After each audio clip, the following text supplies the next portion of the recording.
Welcome everyone to the first episode in 2018 of Unrooted Baseball Edition, and my guest for the first show this year is none other than the new head coach of the baseball program here at Menlo College, John Carrion. John, thanks so much for joining me on the show. Thank you, Brian.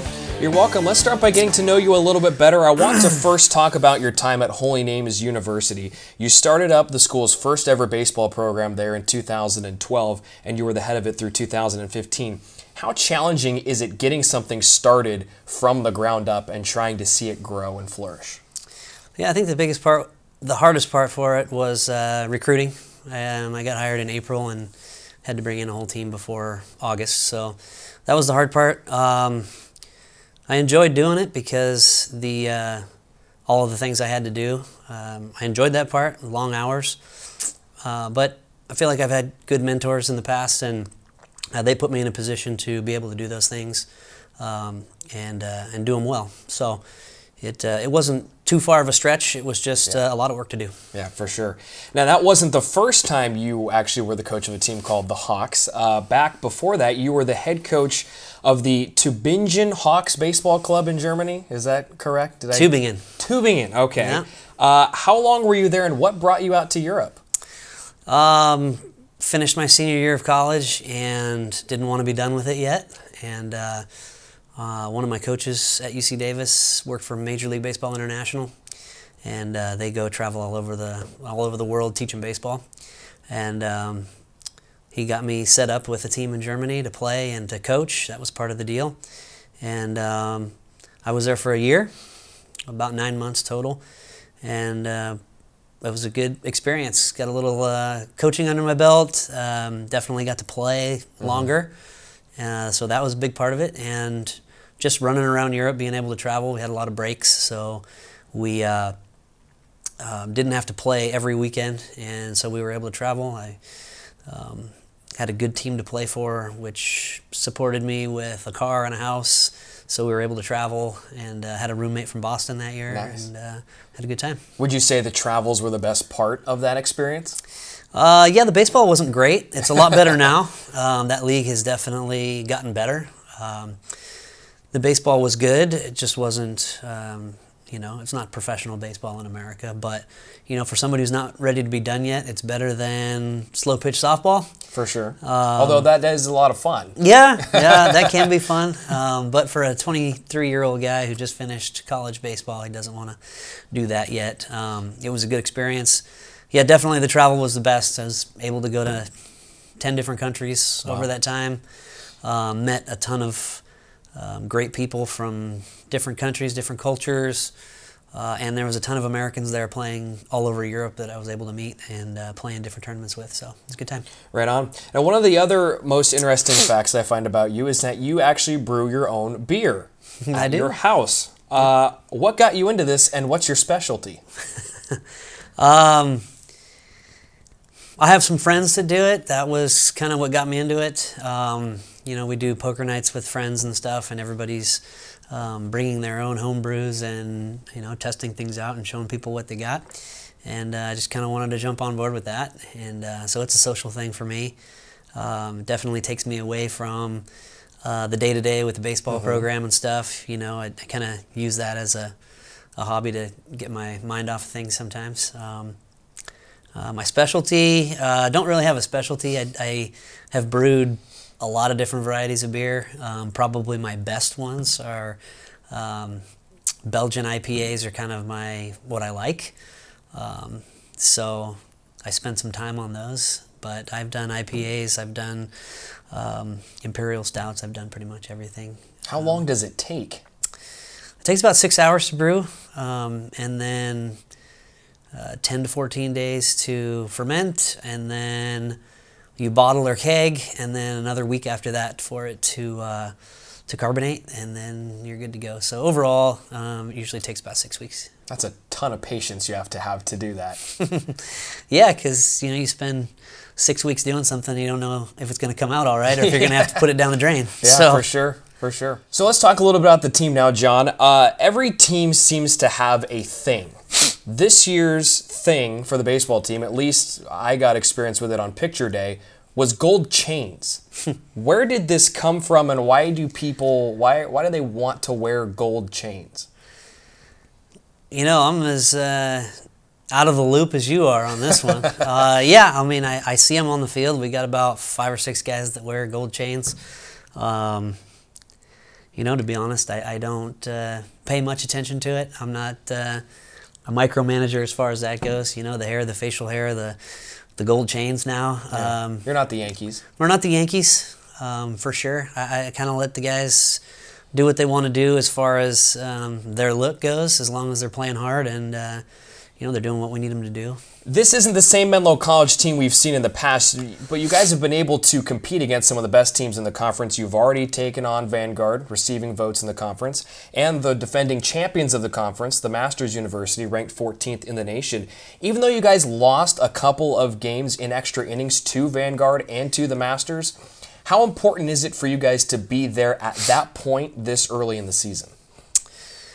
Yeah, I mean, getting our feet wet as far as coaching staff goes, haven't been in this conference before. To play those teams early is always good. I think we competed against them because we were pitching pretty decently, and we can really hit. I mean, that's kind of our thing.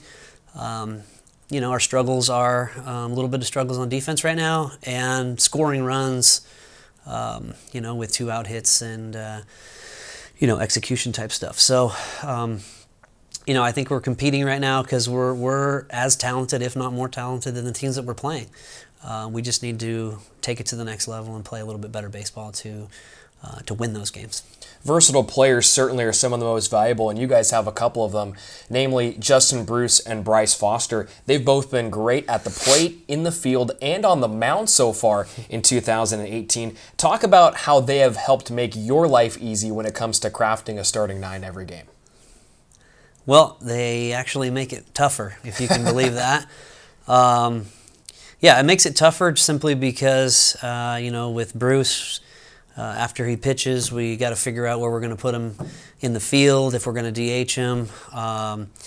For him, we go DH/pitcher, so he can DH when he comes out of the game as a pitcher. But, with Bryce, if we bring him in off the field in a closed situation or something like that, and then we have to go to a different guy, we lose our DH. If we're going to switch again, we have to double switch and bring in the pitcher to hit in a different spot. So there's a lot of things that have to happen. There's some moving parts there as far as having the guys that play both ways. They are definitely talented players, and it's great having them. It just takes a little bit of work on my part to keep the roster straight and get that figured out. Despite the fact that it's a challenge for you, I'm sure you don't mind that one little bit. No, not at all. I mean, those guys are great athletes. I mean, that's what we're looking to do. We're looking to recruit those types of players. We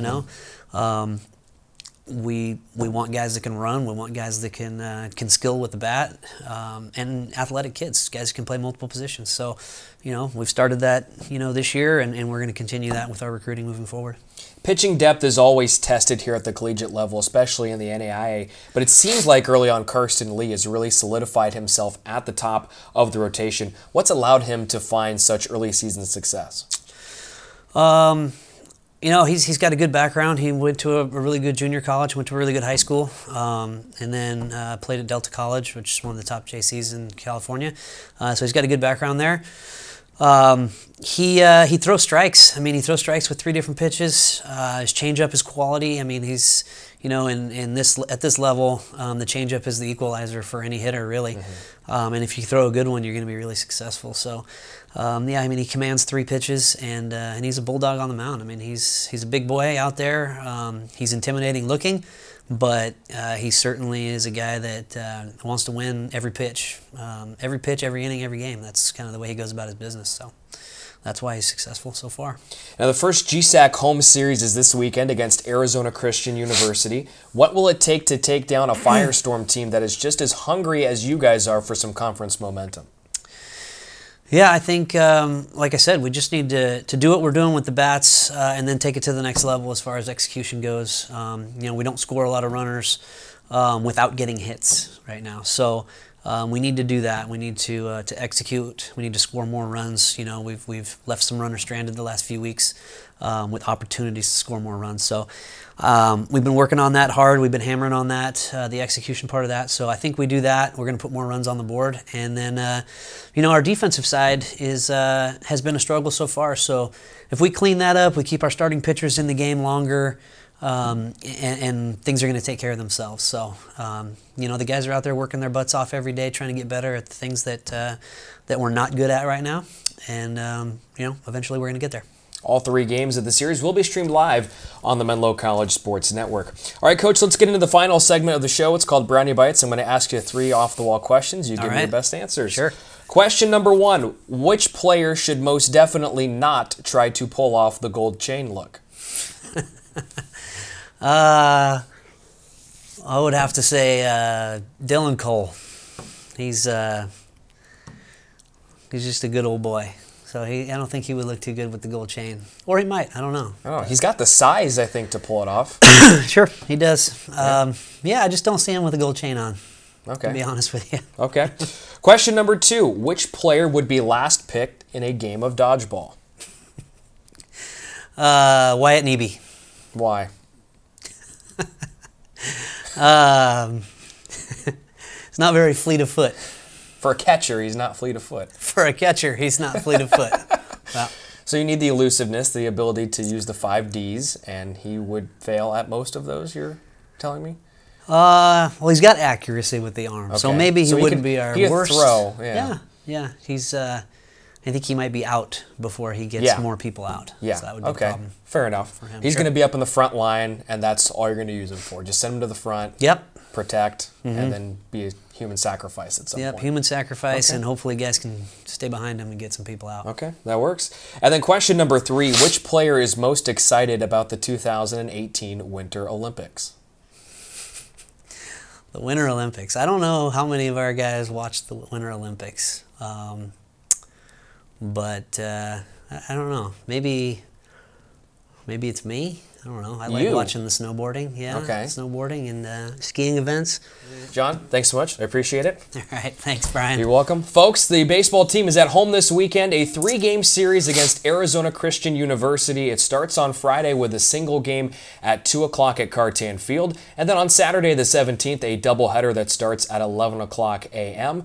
Myself, Aaron Gillespie, and Ryan Barnett will have the play-by-play of all 3 games of the series. If you can't make it out, you can catch us live on the Menlo College Sports Network. We invite you to tune into next week's show. Coach John Carrion will select the first student-athlete to be interviewed by me, Brian Brownfield, right here on Unrooted Baseball Edition. Until then, we'll see you next week. Take care, everybody.